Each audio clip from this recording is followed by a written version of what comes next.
Kita baca selama 40 hari dan 40 malam, kata ulama. Ibu ayah semua yang dimuliakan Allah Subhanahu wa taala. Ada satu amalan kita boleh amal, yang mana siapa yang amal baca surah ni selama 40 hari 40 malam, maka Allah Subhanahu wa taala akan murahkan rezeki dia. Allah akan buka pintu rezekinya seluas-luasnya.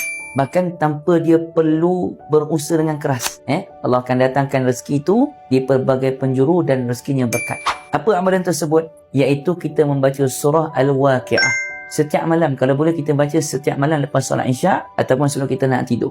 Kita baca selama 40 hari dan 40 malam, kata ulama. Bahkan kata Rasulullah SAW dalam hadis, Nabi sebut, sesiapa yang membaca surah Al-Waqi'ah setiap malam, dia tidak akan ditimpa kefakiran selama. Hadis riwayat Al-Baihaqi. Masya Allah.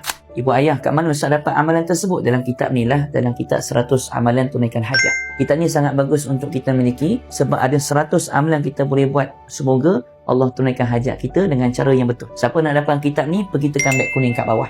Murah je. Dapatkan, jom kita beramal. InsyaAllah, tekan beg kuning sekarang.